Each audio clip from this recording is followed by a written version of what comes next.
اعوذ باللہ من الشیطان الرجیم بسم اللہ الرحمن الرحیم۔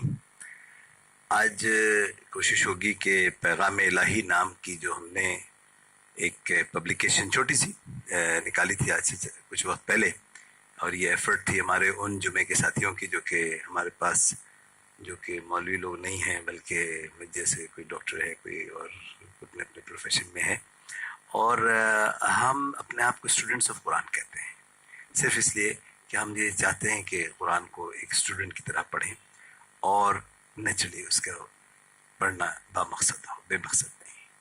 اور با مقصد کا مطلب یہی ہے کہ اپنی زندگیاں اس کے عین مطابق استوار کریں۔ اس کوشش میں جو کتابچہ ہم نے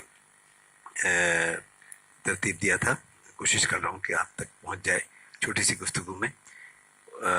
کتابچے کا سرورق یہ دیکھ لیجیے اس طرح سے ہے، اور اس کے اندر ہم نے اوپر لکھا ہوا ہے قرآن میں ہو غوطہ زن اے مرد مسلمان، اللہ کرے تجھ کو عطا جدت کردار، اصلاح ایمان و اعمال پیغام الہی کی روشنی میں۔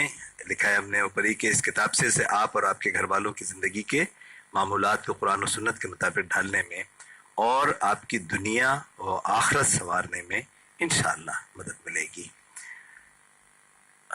شروع پہلے پیج پہ ہم نے سورہ انعام جو کہ 60 صورت ہے، آیت نمبر 70 کوٹ کی ہے۔ اور جن لوگوں نے اپنے دین کو کھیل اور تماشا بنا رکھا ہے اور دنیا کی زندگی نے ان کو دھوکے میں ڈال رکھا ہے، ان سے کچھ کام نہ رکھو، ہاں اس قرآن کے ذریعے سے نصیحت کرتے رہو۔ اللہ کا پیغام نصیحت کہاں سے کرو؟ بزرگوں کی مثالیں، قصوں سے، اس سے اس سے، قرآن سے نصیحت کرتے رہو تاکہ قیامت کے دن کوئی اپنے اعمال کی سزا میں ہلاکت میں نہ ڈالا جائے۔ اللہ نہیں چاہتا، اللہ پاک ہرگز نہیں چاہتے کہ آپ میں سے کوئی میں ہلاکت میں آخرت میں ڈالے جائیں، بالکل نہیں ڈالے اس روز، کیونکہ فیصلے، تمام باتیں، ہر چیز صرف اور صرف من جانب اللہ ہوگی۔ اس روز اللہ کے سوا نہ کوئی ان کا دوست ہوگا، نہ سفارش کرنے والا۔ ارے سفارش بھی نہیں ہوگی، قرآن تو منع کر رہا ہے، سفارش بھی نہیں ہوگی۔ اور اگر وہ ہر چیز جو روئے زمین پر ہے بطور معاوضہ دینا چاہے تو اس سے قبول نہ ہو۔ ہم کہتے ہیں ہم اپنے گھر کا ایک حصہ کسی کو دے دیں تو وہ ہمارے فریفتہ ہو جائے، یہاں وہ اللہ پاک فرماتے ہیں پوری دنیا کی تمام چیزیں دو تو بھی قبول نہ کی جائے۔ یہی لوگ ہیں کہ اپنے اعمال کے وبال میں ہلاکت میں ڈالے گئے۔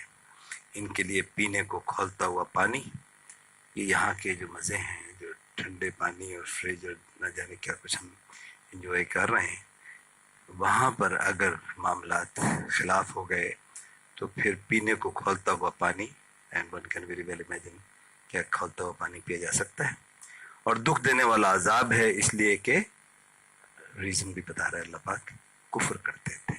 کیا کفر؟ اللہ کی آیات کا کفر۔ یہ قرآن کریم کوئی مذاق اور کھیل نہیں، یہ اللہ کی کتاب ہے۔ اس کتاب کے ساتھ، اس کے پڑھنے کے بعد، اس کے علم آ جانے کے بعد اس کا تمسخر اڑانا، چاہے زبانی چاہے اپنے کردار سے۔ لکھا ہے بے حیائی کے کاموں کے قریب بھی نہ جانا، کھلے ہوں یا چھپے، اور ہم لگے ہوئے ہیں بے حیائی کے کاموں میں۔ اب کیا ہوگا؟ گویا کہ ہم نے اس سے آیات سے کفر کیا۔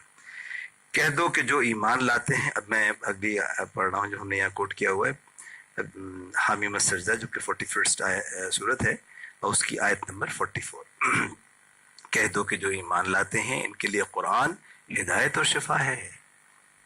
ایمان تو لائیے اللہ کے اوپر، یہی قرآن آپ کے لیے ہدایت بن جائے گا، یہی آپ کے لیے شفا بن جائے گا، آپ کی بیماریوں کا مسئلے کا حل بن جائے گا۔ اور جو ایمان نہیں لاتے ان کے کانوں میں گرانی یعنی بہراپن ہے، اور یہ ان کے حق میں موجب نابینائی ہے۔ سارا کچھ سن لیں گے، بہراپن کچھ بھی نہیں سنا، نابینائی دیکھ بھی لیا، واقعی قرآن ہے، واقعی اللہ کی کتاب لکھا ہوا ہے، لیکن نہیں، جیسے دیکھا ہی نہیں۔ گرانی کے سبب ان کو گویا دور جگہ سے آواز دی جاتی ہے، جیسے کوئی دور سے کوئی آواز آ رہی ہے، پتہ ہی نہیں چل رہا کیا کر۔ اگلی دیکھیے کیا لکھا ہے، سورہ انعام ہی کی آیت نمبر 51 ہم نے کوٹ کی۔ اور جو لوگ خوف رکھتے ہیں کہ اپنے پروردگار کے روبرو حاضر کیے جائیں گے اور جانتے ہیں کہ ان کے سوا نہ کوئی ان کا دوست ہوگا اور نہ سفارش کرنے والا، ان کو اس قرآن کے ذریعے سے نصیحت کر دو۔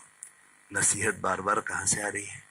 قرآن سے نصیحت کر دو کہ پرہیزگار بنے، پرہیزگار بنے۔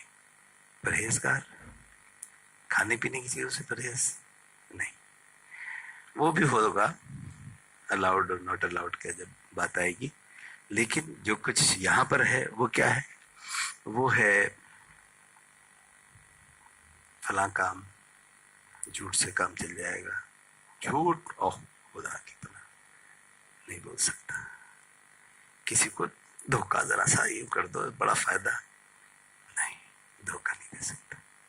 اگر اس قسم کی باتیں پرہیز کی ہیں تو یہ قرآن کے پیغام ہے، گویا کہ آپ نے اگر یہ پیغام مان لیا تو اللہ کی آیات کو مانا، اللہ کی بات کو مانا، یہ آپ کا قرآن کے ذریعے سے آپ نے اپنے آپ کو پرہیزگاری سکھائی۔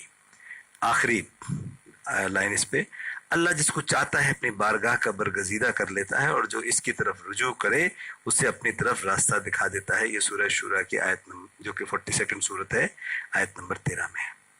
یعنی اگر میں یا آپ کوشش کریں گے کہ اللہ کے کا میں قریبی ہو جاؤں، کچھ طرح اللہ کے قریب ہو جاؤں، تو کیا اللہ تعالیٰ میری مدد کریں گے؟ جی، ابھی فرمایا اپنا راستہ دکھائیں گے پھر تو بھائی۔ بس آج کا بات یہی، میں چاہتا ہوں چھوٹی چھوٹی باتیں آپ سے ہوں، دوبارہ اگلا صفحہ اگلی نشست میں انشاءاللہ۔